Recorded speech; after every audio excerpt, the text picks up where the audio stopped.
World kidney day मनाने का main मकसद यही है कि लोगों को किडनी और किडनी की बीमारियों के बारे में ज़्यादा अवेयर बनाने के लिए किया जाता है।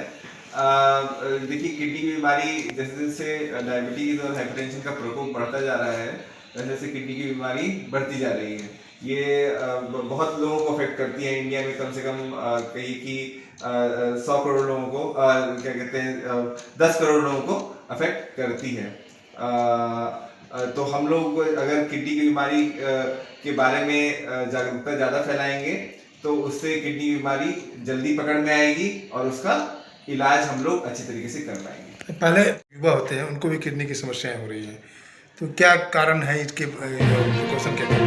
देखिए, यंग लोगों को भी किडनी बीमारी होने के कारण होते हैं कि mainly लोगों को nephritis करके बीमारी होती है, जिसमें कि ज़्यादातर ऐसा होता है कि बॉडी की जो किडनी होती है वो किडनी के अगेंस्ट काम करने लग जाती है और किडनी खराब हो जाती है।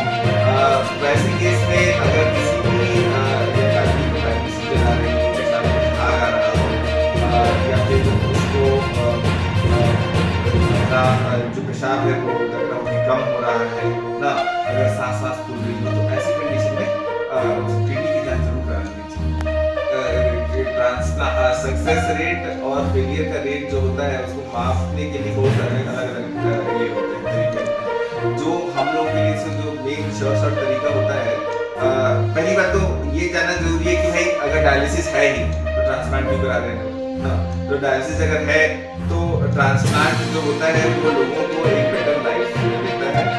डायलिसिस शॉर्टकमिंग्स होती हैं जिससे कि लोगों को बार-बार घूमना पड़ता है और ट्रांसप्लांट में ऐसे शॉर्टकमिंग्स कम होती हैं।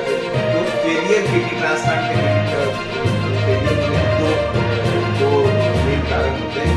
एक होता है इन्फेक्शन, दूसरा होता है ठीक है। आजकल बहुत अच्छी दवाइयाँ कम हो गया है, बहुत अच्छे इन्वेस्टिगेशंस आ गए हैं जिससे कि हम पहले ही पता कर लें कि किस पेशेंट्स को कितना रिजेक्शन होने का रिस्क है, तो उसके डोनर को पहले ही एक्सप्लेन कर दें भाई, मतलब किडनी के पेशेंट को ऐसे पहले ही एक्सप्लेन कर दें कि भाई रिस्क ज़्यादा है, ये कम है, कर सकते हैं नहीं कर सकते हैं।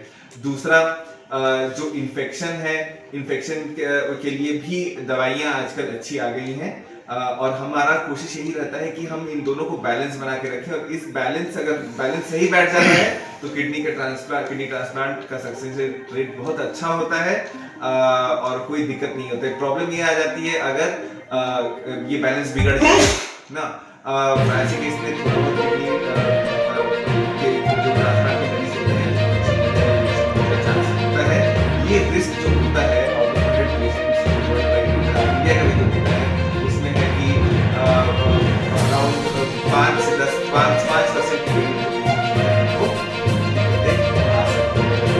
लोग ट्रांसप्लांट कराते हैं तो अगले 5 साल तक उनकी किडनी 90 लोगों में 5 साल तक किडनी चलती है ना।